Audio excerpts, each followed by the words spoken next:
ದರ್ಶಿ blogs ವೀಕ್ಷಕ ಬಂಧುಗಳಿಗೆ ನಮನಗಳು. ಚಾನಲನ್ನು ಸಬ್ಸ್ಕ್ರೈಬ್ ಮಾಡಿ.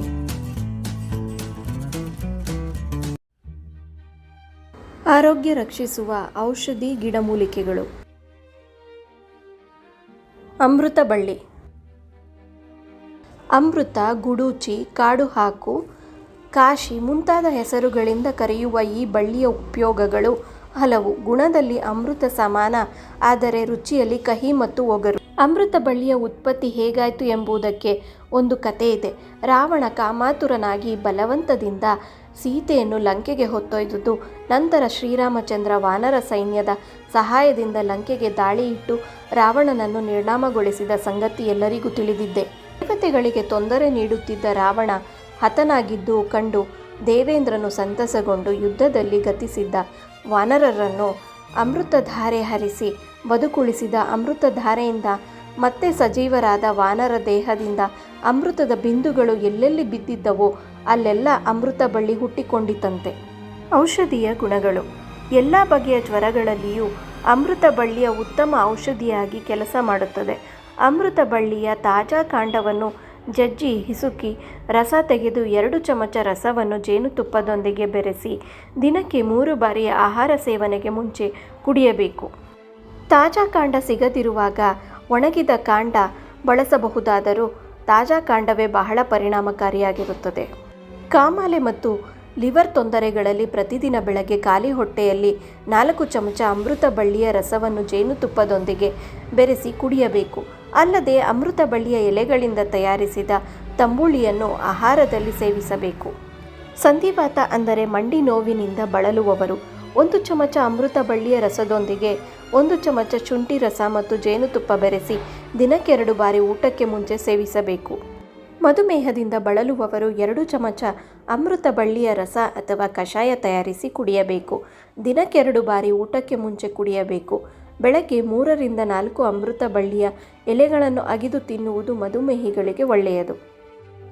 ಅಧಿಕ ರಕ್ತದೊತ್ತಡದಿಂದ ಬಳಲುವವರು ಅಮೃತ ಬಳ್ಳಿಯ ರಸವನ್ನು ಪ್ರತಿದಿನ ಬಳಕೆ 2 ಚಮಚದಷ್ಟನ್ನು ಜೇನುತುಪ್ಪದೊಂದಿಗೆ ಬೆರೆಸಿ ಕುಡಿಯಬೇಕು. ಹೃದ್ರೋಗದಿಂದ ಬಳಲುವವರಿಗೂ ಅಮೃತ ಬಳ್ಳಿಯ ಸೇವನೆ ಒಳ್ಳೆಯದು. ಇದರಿಂದ ಹೃದಯದ ಕಾರ್ಯಕ್ಷಮತೆ ಹೆಚ್ಚುತ್ತದೆ. ಕೆಮ್ಮಿನ ತೊಂದರೆ ಇರುವವರು ಅಮೃತ ಬಳ್ಳಿ, ಆಡುಸೋಗೆ, ಜ್ಯೇಷ್ಠ ಮಧು ಈ 3 ಸಮ ಪ್ರಮಾಣದಲ್ಲಿ ತೆಗೆದುಕೊಂಡು ಕಷಾಯ ತಯಾರಿಸಿ ಕುಡಿಯಬೇಕು. ಮೂಲವ್ಯಾಧಿ ತೊಂದರೆಯಿಂದ ಬಳಲುವವರು ಅಮೃತ ಬಳ್ಳಿಯಿಂದ ತಯಾರಿಸಿದ ತಂಬುಳಿಯನ್ನು ಪ್ರತಿದಿನ ಆಹಾರದಲ್ಲಿ ಬಳಸುವುದು ಉತ್ತಮ.